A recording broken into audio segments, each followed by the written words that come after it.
Hello' beautiful পিপল, এটি নতুন ভিডিঅ'ৰ সৈতে মই আকৌ আহিলোঁ। এয়া আজি মোৰ পুৰীত দ্বিতীয়টো দিন। আজি মই যাম জগন্নাথ মন্দিৰ দৰ্শন কৰিবলৈ।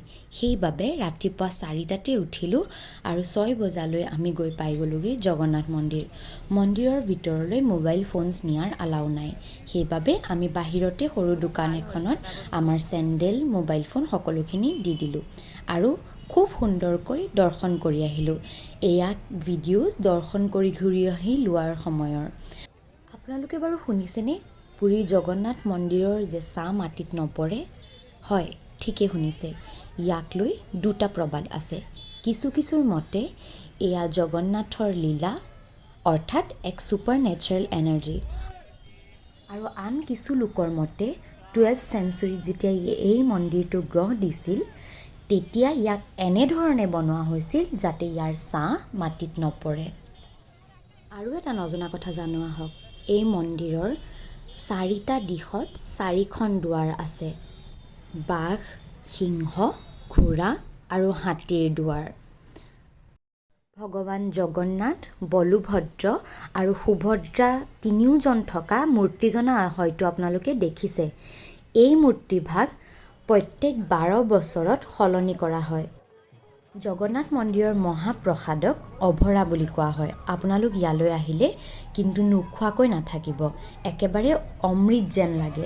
এয়া চাওক, ইয়াৰ পৰা মই এটা মূৰ্তিও কিনি ল'লোঁ। আৰু আমাৰ দৰ্শন কৰি যিহেতু হৈ গ'ল, আমি ঘূৰি আহিলোঁ হোটেললৈ। আৰু এয়া অলপ সময় ৰেষ্ট লৈ আমি পুনৰ ওলাই গ'লোঁ ফুৰিবলৈ। বাটতে আমি অলপমান ব্ৰেকফাষ্ট কৰিলোঁ। তাৰপিছত আমি গ'লোঁ গল্ডেন বীচ। এই গল্ডেন বীচটোত আকৌ যাবলৈ হ'লে টিকেট কাটিব লাগে। হয়তো সেইবাবে বীচটো বিৰাট চাফা আৰু বিৰাট ধুনীয়া।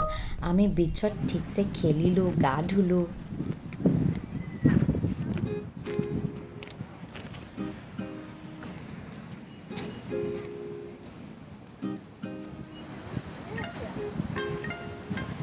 বুঢ়ী আহি ঘূৰি যাওঁ এতিয়া হোটেললৈ। এতিয়া আহকচোন, আপোনালোকক এটা আচৰিত বস্তু দেখাওঁ। হয়, যেতিয়ালৈকে নিজ চকুৰে নেদেখে ইয়াক হয়তো আচৰিত যেনেই লাগিব। গধূলিলৈ আমি গৈছিলোঁ জগন্নাথ মন্দিৰত ধ্বজা লগোৱা চাবলৈ। ভাবকচোন, প্ৰায় 214 ফিট এটা মন্দিৰৰ ওপৰলৈ এজন মানুহ উঠি গৈ নিতৌ ইয়াত ধ্বজা সলনি কৰে। ভাবিবলৈ আচৰিত লগা নাইনে বাৰু আপোনালোকৰ? হয়, এই দৃশ্য আমি নিজ চকুৱে প্ৰত্যক্ষ কৰিছিলোঁ আৰু আমাৰ বাবে বিৰাট আচৰিত আছিল। আৰু ক'ব লাগিব, এয়া আন একো নহয়, ভগৱানৰ মহত্ব।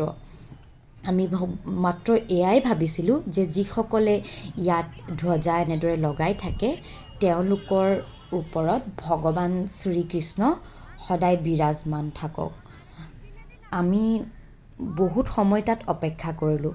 প্ৰায় 1-1.5 ঘণ্টা সময় ৰোৱাৰ পাছত তাৰ ধ্বজা খুলি আকৌ পুনৰ নতুন ধ্বজা লগাইছিল। গোটেইখিনি সময়তো আপোনালোকক দেখুৱাটো পচিবল নহয়, কিন্তু আপোনালোকে যদি পুৰীৰ জগন্নাথ মন্দিৰ দৰ্শন কৰে, কিন্তু গধূলিলৈ এই ধ্বজা লগোৱা সময়খিনিও কিন্তু চাবলৈ নাপাহৰিব। ইমান সুন্দৰ পৰিৱেশ কেৱল অকলে প্ৰত্যক্ষ কৰিলে হ'বনে? ঘৰৰ মানুহকো ভিডিঅ' কলৰ যোগেৰে দেখুৱাই দিলোঁ। আৰু মনতে প্ৰতিশ্ৰুতি কৰিলোঁ যে অতি সোনকালে মোৰ ঘৰৰ মানুহক এই জগন্নাথ মন্দিৰ দৰ্শন কৰিবলৈ লৈ আহিম। আন এটি নতুন ভিডিঅ'ৰ সৈতে অতি সোনকালে আহি আছোঁ। আপোনালোক কিন্তু ৰৈ থাকিব দেই।